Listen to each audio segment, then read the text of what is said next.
You're listening to Discography Discussion, episode 163, The Blamed, with Bryan Patton of As the Story Grows. That's a great fucking record, too. No arguments here. Hosted by Dan Terry. He wants you to be like this the entire time. This is what he makes me do. And Joseph Wren. It's punk rock, dude. You go fast. Presented by discussmetal.com.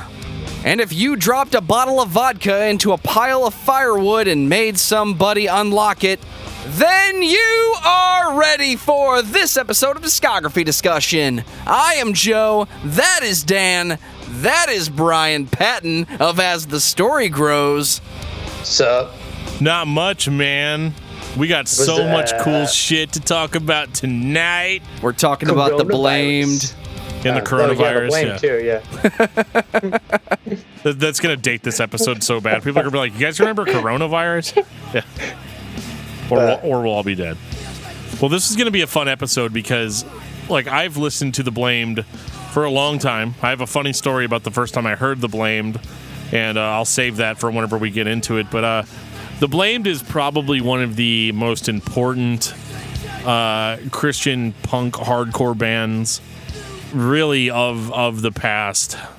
God, how many years has it been? Let's see, 90.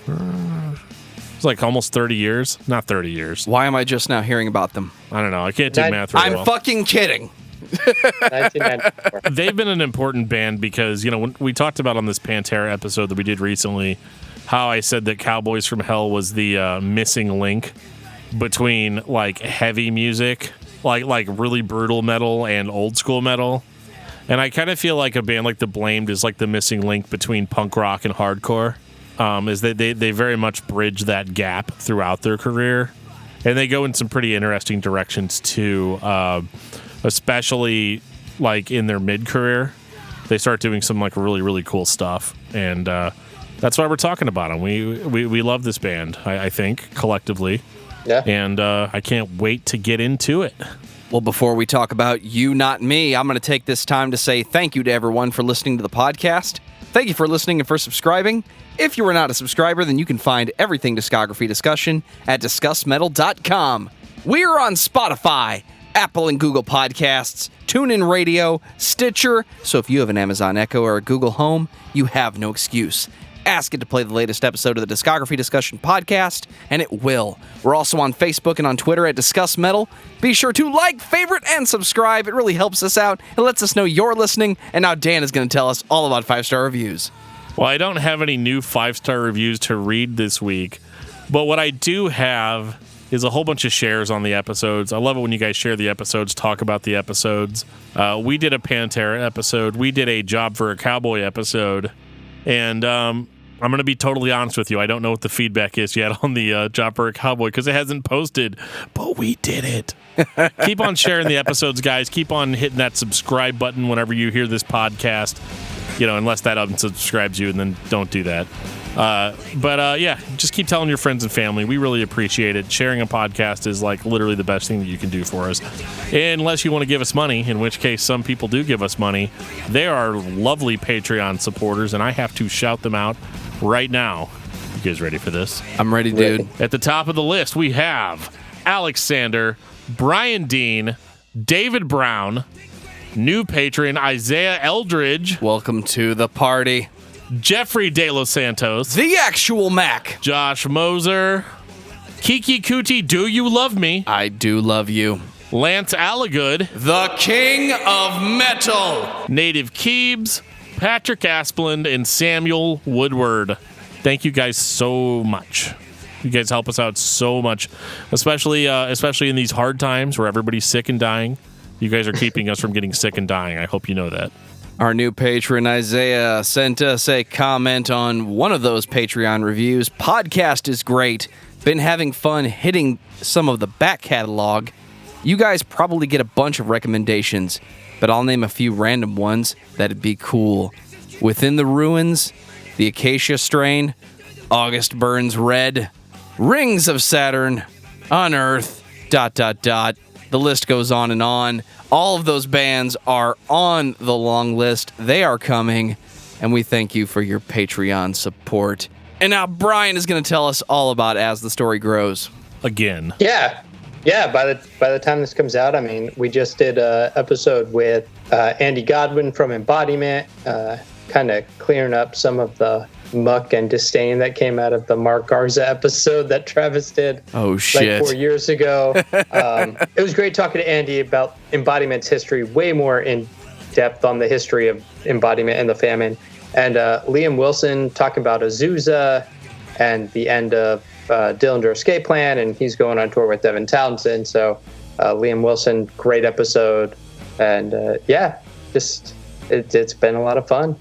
And you guys keep inviting me back to do this show, so it's great. It's a little bit of a distraction. Yeah. We just make you do homework. We're like, hey, you like this band? And you're like, yeah, kind of. Well, let's talk about every album. Right now. Right? It's easy, man. The Blamed, that's an easy band, right? Let's go. Absolutely. So, Dan, tell me about The Blamed. Well, The Blamed is a Christian hardcore punk band that started in California in the early 90s. Well, 1994. It's still early 90s by a year. And, this dude named Brian Gray started the band, if I'm not wrong about that. I think I'm right. What is it with guys named Brian and being awesome? I don't know, but it's awesome. Brian Gray spells his name the correct way, so he's one of my favorite Brians on that account. So. Absolutely. It's kind of funny, though. Brian used to be in a band called Rocks and Pink Cement, which is like the best name for a band I've ever heard. Yeah. But Brian Gray, I'm not going to get into all the member changes that have happened throughout the years, because The Blamed has been like basically 3 different bands at some point. Yeah. All with Brian Gray kind of always being the guy that would always showed up. And man, this band is very interesting. They are a missing link band for sure, between punk and hardcore.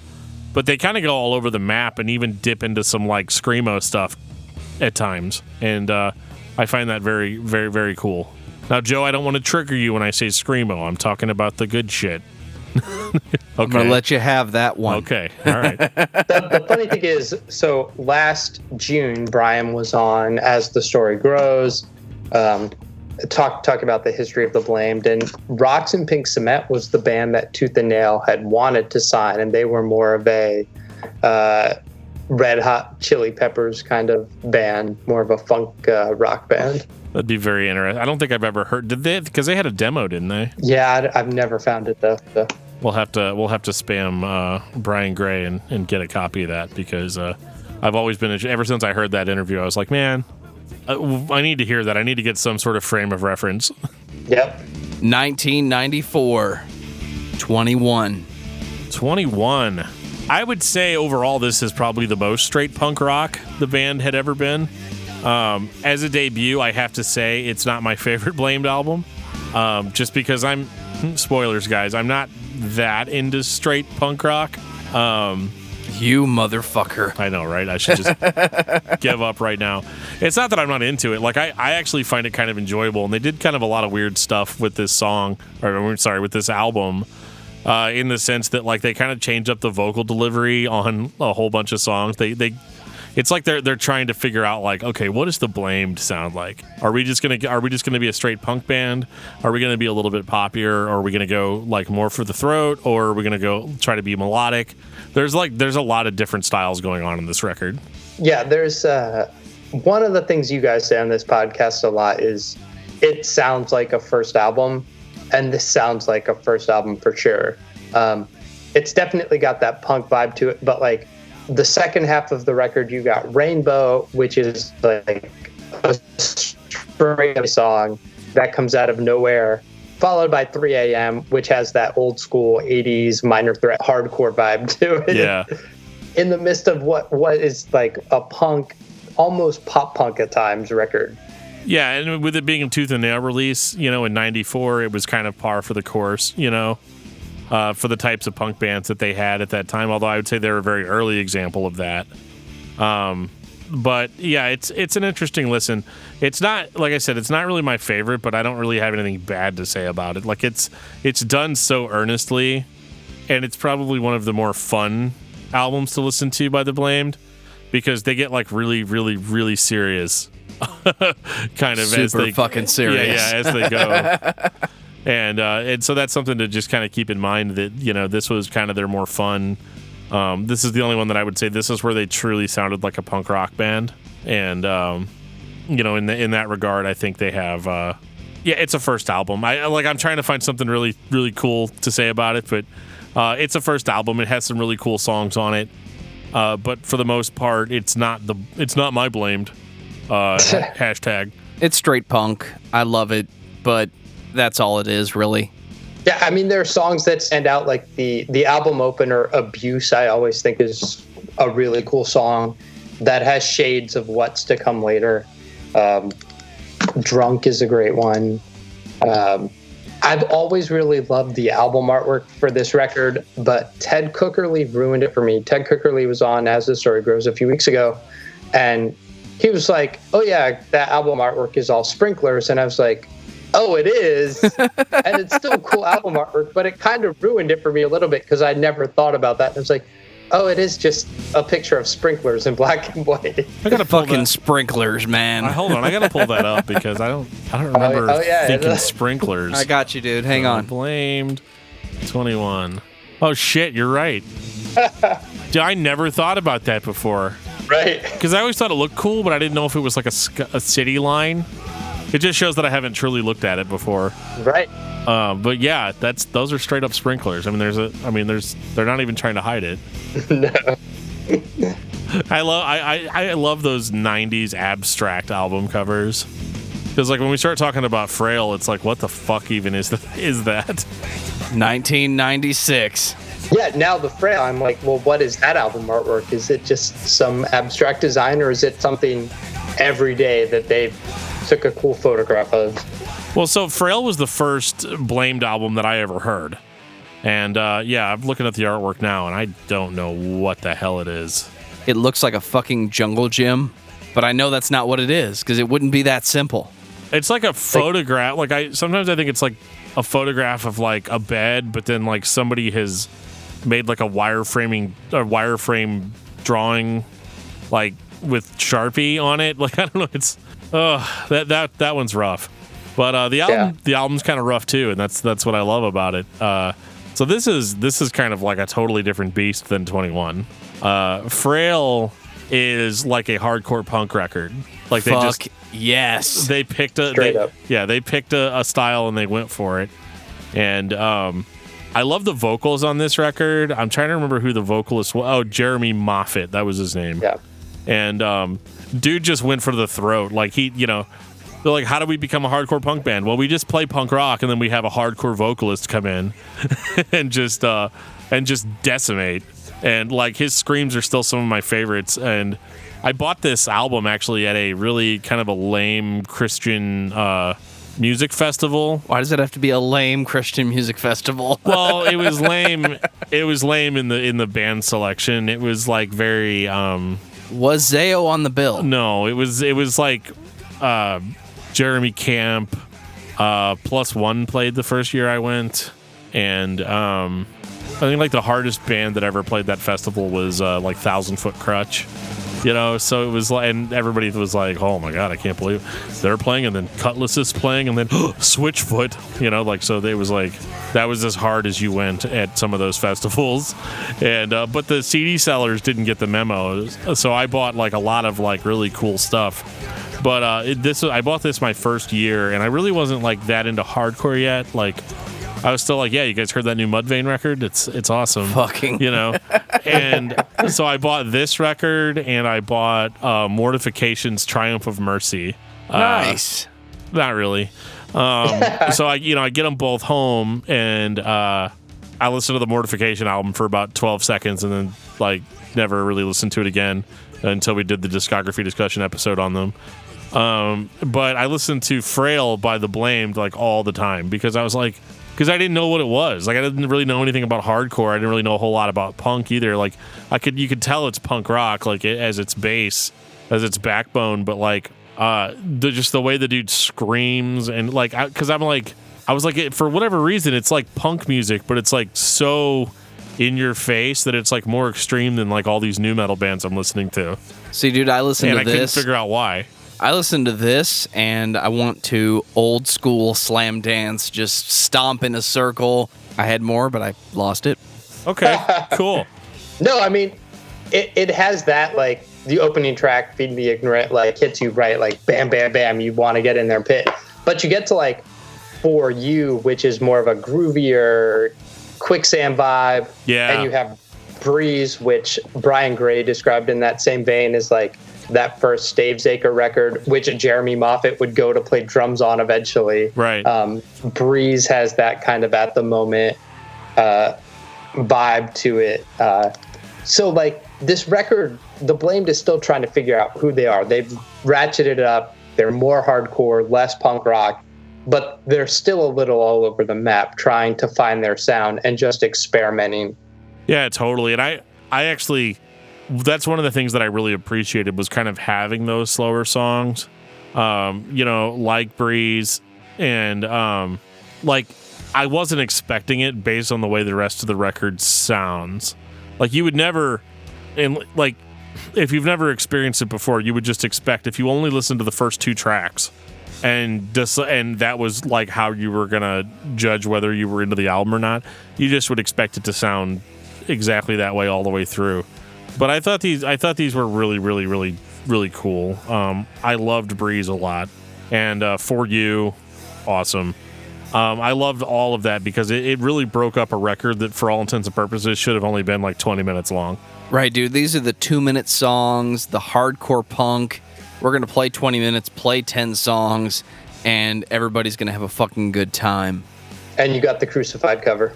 Guy in a Suit and the Pope, and I actually like this more than the Crucified version. How dare you? If that's allowed. It's better. It just is. It's more hardcore. Blasphemy, but it's better. It's an upgrade. And for sure. And Brandon Ebel did backing vocals and guitar on that song. Nice. Yeah. I don't know if that's true or not, but I've heard that. It's just something I heard somewhere. I'm going to perpetuate the rumor.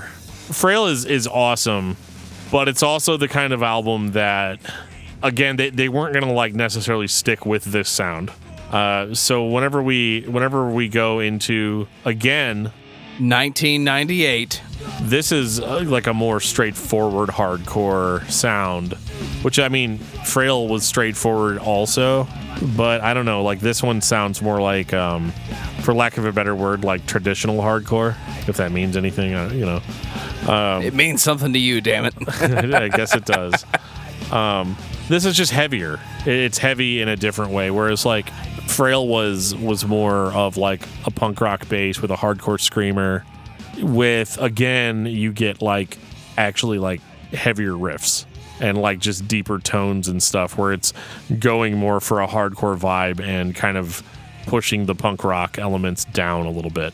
This is that all else failed Zao vibe of, it's not really thrash metal, but we're screaming over the top of it. So you kind of have this false metal thing going on. It's still heavy as hell. I know if I was at the show, this would be just charge forward, slaughter everyone in the pit. Everything would be great. But when I listen to it now, it just sounds like punk rock on the open E with hardcore vocals. I still like it, but it's not as much punk. I think you're still listening to Frail. No, dude, I'm on again. It's the obvious next progression from Frail. And Brian Gray had done a stint in 6 Feet Deep playing guitar between the two records, where you get that more hardcore vibe coming through. It's just that natural progression. It's not necessarily better or that much different. The songs are longer. It's not as fast. It's not as hitting you in the face. They're losing some of the melodic vibe on it, but it's the next progression. I mean, this is 1998, so it could be new metal. No. Thank God it's not. It's not, no. For a second there, I thought you were about to make like a 20-minute explanation as to why this is like new metal, and I was like, well, it don't have that funky bass. You don't have much faith in me, do you, dude? You gotta go back to Rocks and Pink Cement to get funky bass. Oh, shit. But yeah, again is a good record. It is a progression, like, for sure. It was interesting because they released late last year an EP of re-recording of certain songs from Again, and they definitely have that more punk hardcore vibe to them. They're a little grittier, a little nastier. Part of that's the recording change, but it's interesting to hear them upgraded and given that, like, it gives that hardcore vibe where you're like, yeah, this is where that record was going. Yeah, absolutely. Like they needed to get here. But I think it does suffer in the sense that I just don't find it to be as interesting of a record as Frail, because it doesn't have the dynamics that record had. Even though they were like jolting dynamics, like we're like, oh no, now we're gonna do like a slow broody song. And then the rest of it's just going to be like melt your fucking face off, type of punk rock. Whereas Again is a little bit more like organically like put together. But it's just, for whatever reason, it suffers. Then I just don't find it as interesting because it doesn't have that same immediacy. It doesn't blow my mind out the gate. When I'm listening to it, I'm like, oh, okay, it's another hardcore record and it's by The Blamed and it's cool. But it's not necessarily going to stack up to like other hardcore records that I had in '98. Because I mean, you look at where hardcore went in '98. I mean, this isn't that, but that's okay. Like I don't hate it. I don't think it's a shitty record by any means, but it's not my favorite, especially based on what was to come. Yeah, 1999, Forever. This is where The Blame got good. Oh my God, this is where The Blame got really fucking good. Really fucking good.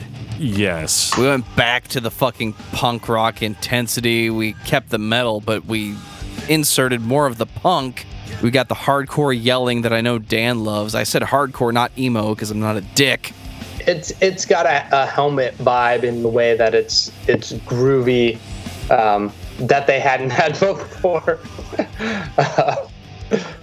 You guys need a marriage counselor. Yeah, we do. Absolutely. Well, yeah, like this is whenever they got really good. You've got a little bit of a Helmet vibe. You've got the heaviness that we were talking about, on the last record, but they figured it out now, where it's like we have to keep the punk rock there, but we also want to have these like kind of more extended like groovy jams and stuff. Hell yes. And it stays heavy as piss. The vocals are better in my opinion. More fitting of the music. And this is just a record that I like kicking back and banging my head to. And I never thought I'd get there on, like, if the only album I'd ever heard was Frail, I wouldn't like even think it was the same band. Right. For me, this is the kind of record that captures the live show. When I listen to this, I think this is what it sounds like to actually be in the crowd and listen to the band on stage. I go and listen to my favorite band at a live show. I know what I'm going to get, but I'm not necessarily experiencing it like it's a raw vibe. This sounds like a raw vibe. It sounds like the band gets on stage, they play a set, and I just take it in because I don't necessarily know what I'm going to get. It's not overly complex. It's not under intense. It's just, let's be heavy, let's be punk, let's have some metal and fucking yell. And at the end of the set, that band was fucking great, dude. Seriously. What was that band called again? Because I'm blind and I can't read the fucking sign. Well, these songs are actually, like, they're much more put together. Whereas I feel like the previous three albums, it's like, okay, we're going to play this part, we're going to play this part, now we're going to play this part, now we're going to play this part. And then, okay, that's the song, that's a wrap. This seemed like the first time where they were like, okay, how are we going to construct a song from beginning to end, and it actually like have a theme, and I'm not saying it like in a prog metal sense where like, oh, the music's going to take you on a journey. It's not like that, but it's more like just they're writing songs that I feel like stick with me a lot more. They're a lot more memorable than they have been up to this point. Yeah, as a whole album, like the concept and the sound is all going the same place. It makes sense track to track. From Brian Gray, Lance from Living Sacrifice played guitar and drums on Reason Escapes, and he did all the tribal drumming on this record. And this was pre-hammering process, which tells you where Living Sacrifice was going as well as where The Blamed was at this point. Yeah, totally. It's very interesting how The Blamed has always been kind of interwoven into a lot of the bands that I liked around that time. Even though, I mean, and I'll have to admit, like, at the time, I wasn't, like, still, like, super into The Blamed. Like, they were always that band that I knew about but didn't actually listen to, that often. But they had always had so many associations with different guys in the scene that it was, kind of hard to you can't pull them out of the scene and have like half the bands that you love, Well, dude, you've never been into like the hardcore punk rock or punk rock in general. You'll listen to it, but it's not what you're looking for. It's 1999. You're on the way to Zayo if you're not there yet. Yeah, I mean, if I wanted to get into Zayo, 98 would have been a good year to do that. Or Embodiment, got to throw that in there. Embodiment's very good. Yes, they are. This is a difficult question. Are we jumping to Isolated Incident? Or are we making a stop at Germany? Well, Germany is considered a full length. So, it's a mini album. I don't know what to do with that. Like, I want to say it's an EP, so I can be like, fuck it, let's go to the next record. But I don't know. I listened to Germany as part of this, so we're going to do it as part of this. Damn it. Is there a reason it's called Germany? Like, is there a theme here? Like, it's 17 minutes about how everybody still won't stop talking about the thing that happened once in the history? No. It's just a record. It's just a record by the Blamed. Germany is an interesting bridge, I think, between Forever and Isolated Incident. Because once we get to Isolated, which, we will get to, this is where they're transitioning kind of out of being that heavy all the time band. And they're kind of going for a little bit more of like I don't want to say emo because it's really not quite that, but it is. It has that trending in that sound, direction, though, that melodic overtone that emo is credited for. It just happened to be that way, but it sounds like they were trying to write more melodic songs and not necessarily straight punk rock. It delves into the Discord DC sound. That's what I'm trying to say. Like if we want to say emo, like Right to Springs, Fugazi, sure, yeah, absolutely. But to me, this is when the Blamed got into that DC sound that it's still heavy, it's still punk, but it's got that melodic side to it that like you're never quite sure where it's going. You're not sure, are they going to break? Or are they building to this thing that's going to just break and fall apart? Like, it keeps you on the edge of your seat. And Germany was the first record to do that. It's a little crunchier. It's not as full as Forever was, but it's crunchier and it's got a deeper mix to it. Yeah, that's a much better way of saying what I was trying to say, because there's just something about that sound, like that DC sound, where it's so immediate and it's so like just out in front without sacrificing any type of musical intensity. Like it's the first time I've listened to a Blamed album and I actually like really feel something. You know what I mean? Yeah. Like I actually like really can really get into it and just kind of try to immerse myself in what they're talking about, because you don't really hear a lot of, especially a lot of Christian based bands really go to that place, and they pulled it off like they had been doing it for years. Excuse me, I have a letter for Discuss Metal Dan. Are you Discuss Metal Dan? Yeah. I have a 4-word letter for you. Please sign here. Moving on. Well, the Blame were doing it before Me Without You. Way before. So is that the DC sound? I don't think Without You has that, but is Me Without You the DC sound? Is that what you're asking? Yes. I think they're influenced by it. I think they openly admit they're influenced by it. Yeah, absolutely. For sure. Especially their early records. So the DC sound is the hardcore mixed with melodic alternative rock, and I don't mean alt rock from the 80s. I mean like actual alternative. Yeah, I mean, I think if you just take it, like if you look at Fugazi and Rites of Springs and Dismemberment Plan and Jawbox and everything Jay Robbins has done since Jawbox and Beauty Pill, yeah, it's that encapsulation of melodic with the heavy and like, yeah, for sure. See, when I think of Fugazi, I'm thinking of hardcore intense, but we're being nice about it. Like, it's a pleasant group of people to talk to. It's a pleasant song to listen to. It's not necessarily dissonant like old school heavy metal. Well, I mean, it can get dissonant. There are a lot of people who would disagree that Fugazi is pleasant to listen to. There are a lot of people who hear Fugazi and be like, what the fuck is that? Like, that's not pleasant to a lot of people. Yeah. But if you listen to metal, then yeah, you're like, yeah, I get it. Yeah, there's some groove there. But yeah, no, Fugazi is this like, especially their early records, it's like to the point of like there's something happening and you're just waiting for them to break and jump into the crowd and tear things apart. Which is, to put it back on brand, how I feel when I'm listening to The Blamed at this point in their discography. And I want to just jump into it. Isolated Incident. Germany definitely introduced us to that sound, but I feel like they really nailed it on Isolated Incident. 2001. Right. Because you jump into the opening track on that record at this moment. Great riff to open the song off. It's a cool song, and then you get to the end, and it kind of slowly unwinds there at the end and jumps right into Social Calls. You're like, oh, they're unwinding. Is this going to explode? And it just goes into the next song. Yeah, it's like a tease. And I really, really, this is hard because I was talking to Bryan before this. And I was like, what's your favorite Blamed album? And I said mine was Forever because that makes sense, right? Because I'm more into hardcore, so it works. But Isolated Incident is so good.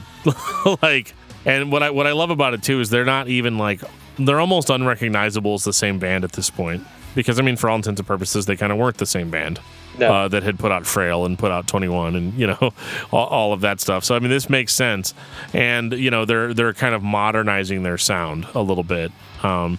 2001, this makes more sense. It online they get the tags of alternative rock and hardcore, and I think that really, really, really works here.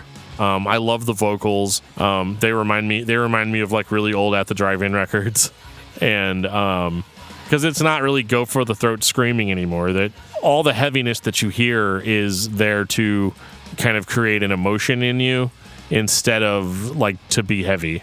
So if you're a hardcore band, the emotion they're trying to create in you is punch dudes, whereas in this, it's more they're just trying to create a feeling that follows through, and the intensity of the vocals is more because of what the songs are about and what's being said than necessarily just to be heavy or be extreme. But they do get heavy, they do get extreme. Yeah, in the way they create their sound, it's heavy. Trevor's drumming on this record is phenomenal, and it just it captures that sound of that moment. It's got vibes of Quicksand and Orange 9mm and Stavesacre and Helmet, and Fugazi. It's got all that that post-hardcore vibe to it, but it's still the heaviness there, but it's more based in melodic.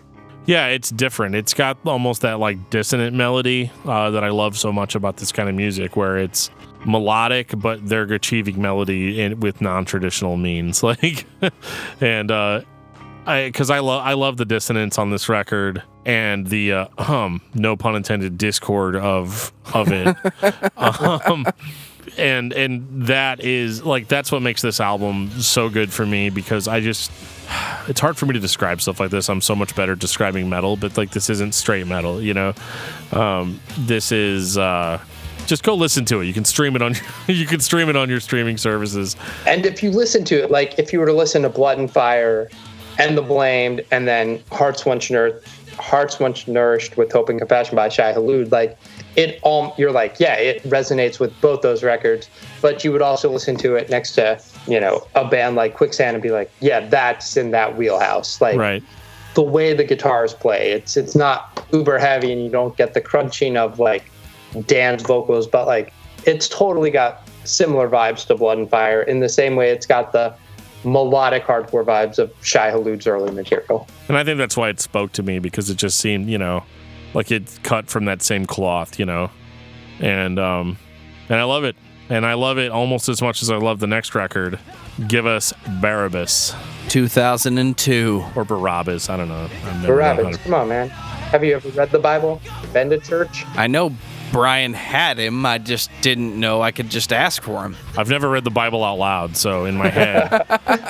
Actually, for years, I used to think it was Barnabas, and there's not even an N in that word. So, I'm doing the best I can over here. I thought I was blind. Yeah, this is my favorite record by The Blamed. It's where they get their most experimental. 1200 Stairs is easily my favorite song. The bass riff that kicks that song off is phenomenal. That song is heavy. They do some cool stuff. on the end of that song, like you get some cool sounds and riffs and grooves. You got the saxophone or trumpet or whatever going fucking bonkers at the end of it. Like, it's great. Yeah, this was their pull out all the stops record. Like, I mean, and I don't know if it was written, and I wish I remembered, if it was written because they knew it was going to be their last album, or at least at the time what they thought was going to be their last album. But it definitely takes that sound from Isolated, and I feel like amplifies it up to 10. Yeah, for sure. It's one of the very first times where I was like, wow, this band has actually become truly chaotic. And I don't mean like Training for Utopia chaotic, but just like chaotic in the sense of, I don't know, like a lot of the bands we just described, like that, just that discordant sound and, you know, shouted vocals. They kind of remind me of Frodis a little bit on this record. Some Frodis vibes, Nation Yeah. of Ulysses. There are songs on this record and Isolated Incident that Marco from Self-Minded played on, that according to Bryan was supposed to be its own release, but they just didn't have enough songs to be its own album. So it just got absorbed. Yeah, into the two. Nice. See, I listen to this, and the first thing that comes to mind is raw rock. I know Showbread gets credit for being raw rock. To me, there's a difference between raw, heavy music and music that is heavy by design. If I'm heavy metal, or if I'm thrash, or if I'm hardcore punk, I'm going to be loud, distorted, intense. I'm going to be yelling at the crowd. This sounds like a band that wants you to listen to them while they make heavy music on stage, not necessarily who you're going to interact with on an individual level. I get the vibe, but it's more of the laid back vibe of, yeah, we're here and we're going to be intense for the next 20 minutes and you're going to enjoy it. Sure, because the record has those different grooves and different vibes. I mean, You Not Me kind of sits back in the pocket and you're listening to it and it's got a great groove, and then it builds and explodes at the end of the song, coming off of 1200 Stairs, which just gets insane at the end.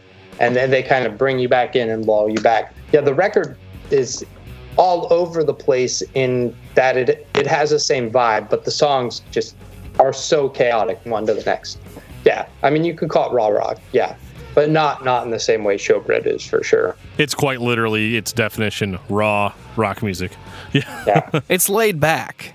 It's here. It's doing its thing. It's not asking me to buy into it. It's going to be what it is, whether or not I choose to stop and listen to it or not. I don't know if laid back's the word I would use to describe it, but I There definitely are laid back moments. Yeah, and it's kind of got the most chill moments out of everything they've done for the past few records. Yeah. Whereas, you know, we talk about how they're so super serious now. Yeah. I mean, you guys don't talk about EPs, but you're not paying me to be here. So after this record, they did Did Bryan Patton just hijack the fucking show? It's all his now. Here I am. This is what it. They did a split with the Bangways Toys after Give Us Barabbas, and they just expanded on the experimental side of this record. And the 4 songs on that EP are phenomenal. That just expand on that experimental side, and they're some of the best songs The Blamed ever put out. So I just wanted to get that in there. So that took 16 years. What has the band been doing since 2002? Because Give Us Barabbas was the last record for a very long time. I mean, nothing. Just hanging out, trying to get ready, man. Yeah, so what happened in the last 18 years? All kinds of shit. About The Blamed, I'm not entirely certain. I feel like Bryan Patton could help us out on that, as he is the one who has interviewed the man, the myth, the legend, Brian Gray. I should have listened. I don't remember what he said. What did he say? God damn, I edited it and I posted it, but I don't remember what he said. I typed show notes. He should be here tonight, but what is it? He's got laryngitis? Yeah. I looked at my show notes. There's nothing in my show notes about that.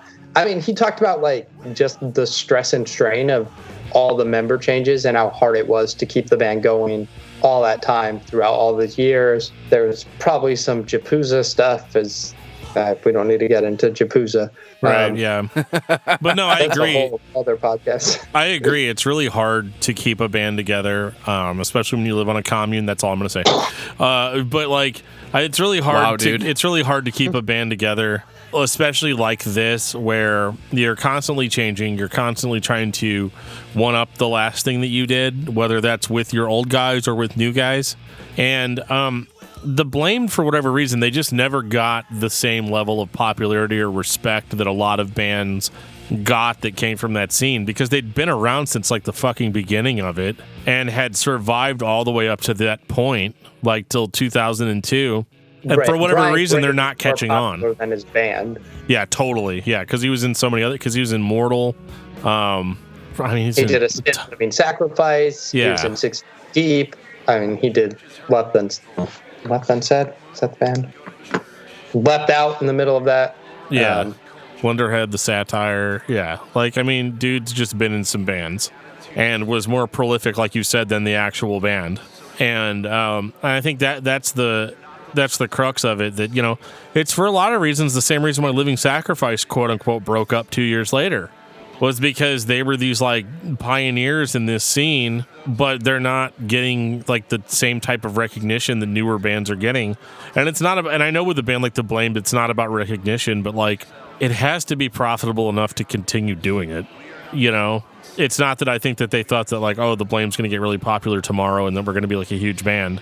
And I'm just talking out of my ass here. I'm just like putting myself in Brian's shoes and trying to see it from that perspective, where, you know, I'm having constant member changes. I'm trying to keep this together. I love this band. I love what we're doing, but I just have to get a couple of more people to love it in order for us to keep doing it. And from, go ahead. No, it's all you. No, I was going to say, and from the time they broke up in 2003, they did a reunion stint. Sid and Jeff, who are in the band right now with Brian, in 2012. That didn't really go anywhere. And then it just took them from 2016 and more member changes from that point on to get to the Church is Hurting People. Right. Yeah, because I'm just gonna say it. I was not prepared for this record to come out. I don't want to say I'd written The Blamed off. I remember listening to your interview with Brian and being like, oh, dude, I haven't listened to The Blamed in forever, you know? It was like literally my first thought. And then I was like, so I really like started kind of going back and digging into these records. And it unfortunately just took us this long for us to put them on the calendar. But it was definitely one of those, I was like, we need to do an episode on The Blamed, like, at some point, because I love these records. I had just kind of forgotten that I did, you know, just because there's so many bands out there that it's almost, if you're not putting out continuous content, people forget about you. So whenever they put out The Church is Hurting People, number one, I was like, that's such a fucking great name. And I was really surprised when I heard it, they're going back to the punk rock sound a little bit. Yeah. And I say a little bit because they haven't really abandoned what they built on Give Us Barabbas, you know, Give Us Barabbas, whatever. You know, or Isolated Incident. Like, they're still that same band, but they're kind of hearkening back to maybe what the old school fans would want. There's a little bit more Frail on there. There's a little bit of, again, vocals are pissed off. Hardcore. They introduced more hardcore into this one again. I hate to say this about comeback records, but like they literally are, it's like a blender of everything that they've done before, all in one record. Because the comeback record is, we got new people, we changed our sound, and we still want you to take us seriously. Or it's what the fans want, which is everything you did over the last 25, 30 years. I think it's more of what Brian wanted to do from talking to him when he was on As the Story Grows. I think it was more what he wanted to do. Jim Chaffin's back in the band, so you get the fast drums, the heavy drums. Sid from Head Noises in the band. And I think they just wanted to make a hardcore punk record again. So and you know what? Is it my favorite Blamed record? No. Is it really good? Yeah. What they set out to do, they did a really great job. I think it's a fantastic record. Yeah, for sure. I mean, the hardcore fan in me is very satisfied.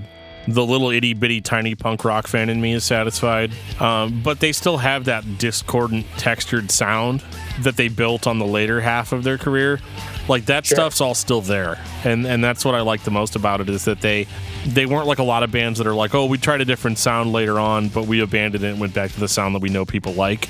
Like, it wasn't cheap like that. It's like, this is what we've been building to. And it's probably like every guitar idea Brian Gray has had between the last record and this one. It's just been so many years that, he's gone through like a variety of different styles.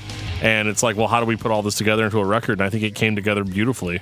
Right. Like, that opening riff on Every Time I Win, I Lose, feels similar to Isolated Incident with more of a punk vibe. But then you get Then I'll See You in Hell, which is 42 seconds of Minor Threat, Bad Brains, hardcore. Right. This gave me flashbacks to talking to Don Bastard, and hardcore punk in 2019 is not necessarily what I'm paying attention to, but when I find it, I'm glad that it's still there. That 1979 full speed ahead, we're just going to be heavy and fast, and we don't give a shit about what you think, because we're going to tell you about what we think. To me, that's still valuable. And I don't hear very much of that, because doing this show especially, I listen to a lot of metal bands and records that have come out over the past 40 years, so I'm not necessarily listening to hardcore punk every day. And then The Church is Hurting People comes up because it's on the discography. To me, this is a breath of fresh air that makes me want to go listen to nothing but hardcore punk. Right. This could easily have been the follow-up to Again, which, in some ways you look back and you go, is that the record they wanted to make? But in other ways you go, that's great that you can harken back to that sound that so many people love, that just driving forward, hitting you hard, and have it be fresh and relevant, and fit your discography.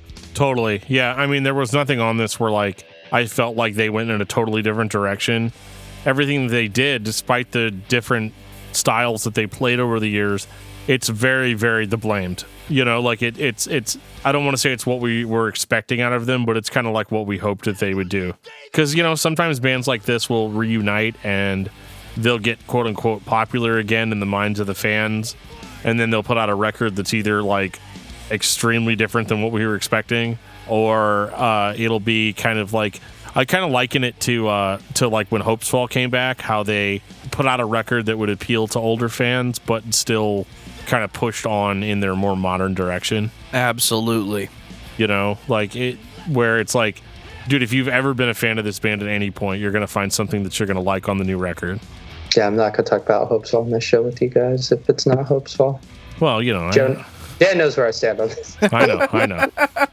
I'm not saying they sound like Hope's Fall. I'm saying Fall is one of my all-time favorite bands, but I think I'm not saying they're overhyped, but I think we need to scale back the Hope's Fall comparison, guys. I didn't compare them to Hope's Fall. I agree. Hope's Fall put out a perfect record when they reunited. There's nothing bad to say about Arbiter. Right. And I agree. It appeals across generations of fans. I don't know that if your favorite records are Isolated Incident and Give Us Barabbas, that you listen to The Church is Hurting People and you go, this is what I want. But if you're a fan of The Blamed and their whole discography, this is exactly what you want to hear, I think. Yeah, I think this kind of, like, whatever your jumping on point was for The Blamed, you're going to like The Church is Hurting People. Yeah. That's all I'm trying to say. I wasn't trying to say they sounded like Hope's Fall. I want to be clear. Are you, Bryan Patton, saying that we, discussmetal.com, need to cut down on the Hope's Fall comparisons?